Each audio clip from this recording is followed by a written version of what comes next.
जीवन एक सुंदर यात्रा है। इस यात्रा में आनंद लेने के लिए हमें अपने को मानसिक रूप से तैयार करना होगा कि जीवन की इस यात्रा में सुख दुख, मान अपमान, हार जीत, निंदा स्तुति, जय पराजय सब होते हैं।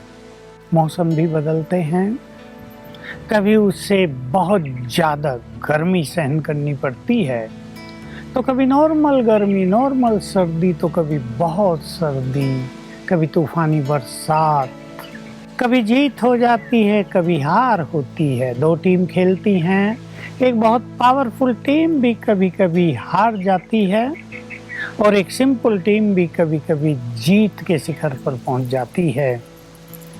जीवन में कभी सुख होते हैं, कभी दुख होते हैं, कभी लाभ, कभी हानि। धंधे करने वाले सभी जानते हैं, बिजनेसमैन, कभी ज़्यादा लाभ हो जाएगा, कभी कम होगा, तो कभी थोड़ी बहुत हानि भी हो जाएगी।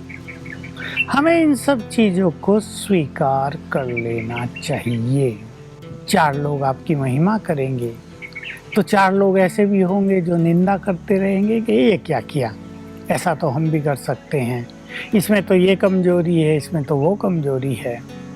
हमें दोनों ही भाव में समान रहना है। देखिए क्या होता है, मैं एक उदाहरण दूं। महात्मा गांधी थे हमारे पास। महात्मा गांधी बहुत अच्छा कार्य करके गए, एक बड़ा जनसमूह उनके साथ हो गया। हम जानते हैं सत्याग्रह आंदोलन उन्होंने शुरू किया, बहुत सारा सहयोग आम जनता का उन्हें मिलता रहा। लेकिन कुछ ऐसे लोग भी थे जो उनकी गिलानी भी कर रहे थे कि ये नंगा भूखा आदमी बिना हथियारों के कराएगा देश को स्वतंत्र, हम भी देखेंगे क्या होगा। और उसकी गिलानी करते थे भिन्न भिन्न तरह से।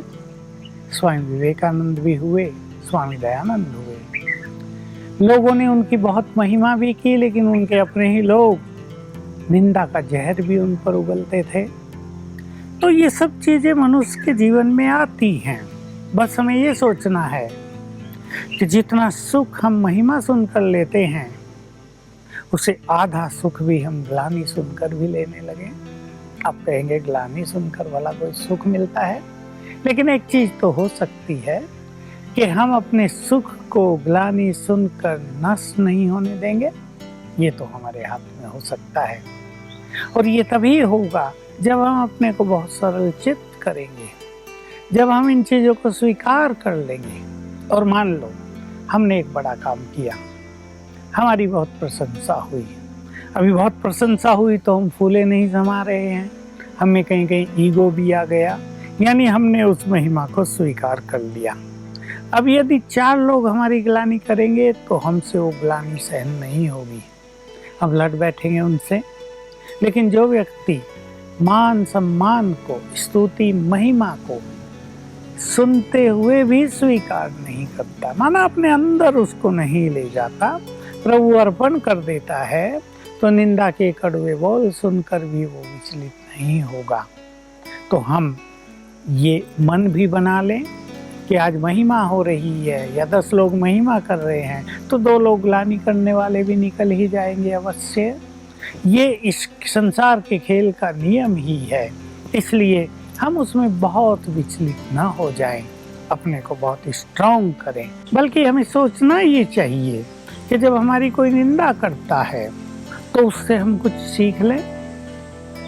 लोगों ने कहा निंदक नियरे राखिए, निंदक को अपने नियर रखो, अपने समीप रखो, साथ में निंदा करने वाले को अपना परम मित्र मानो। हमारे बाबा तो ये कहते थे, निंदा हमारी जो करे मित्र हमारा सोई।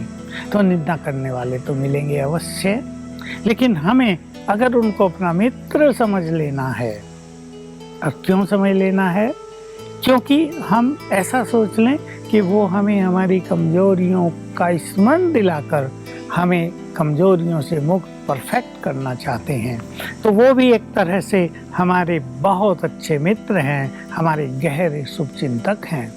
जब ये एटीट्यूड हमारा उनकी ओर रहेगा तो हम निंदक के प्रति अपने दृष्टिकोण को नहीं बदलेंगे।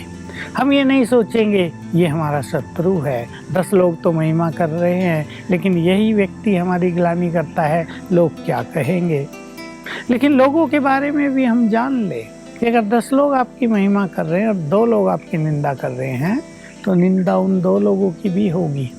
वो दूसरे लोग अवश्य कहेंगे, देखा इस व्यक्ति ने इतना अच्छा काम किया, लेकिन इनको कुछ ना कुछ बोलने की आदत ही है, ये बोलते ही रहेंगे।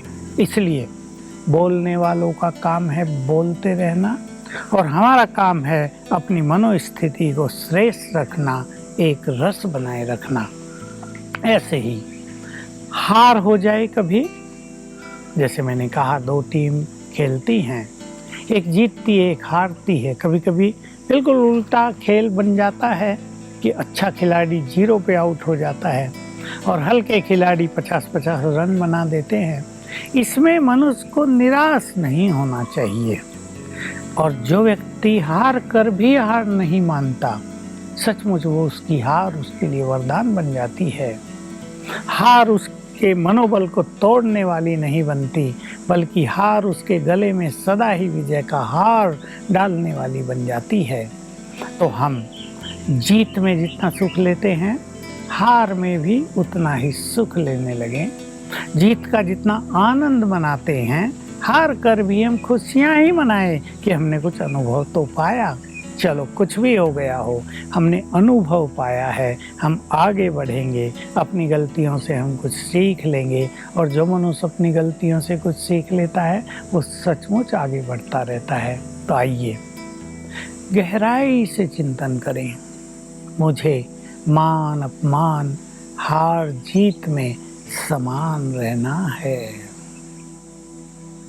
हार कर भी मुझे हार नहीं माननी है। निंदा सुनकर भी निंदक के लिए मुझे गलत एटीट्यूड नहीं बना लेना है। वे भी मेरे परम मित्र हैं, मैं भी आत्मा हूँ, वे सब भी आत्माएं हैं। हम सभी आत्माएं अपना अपना पार्ट बजा रही हैं।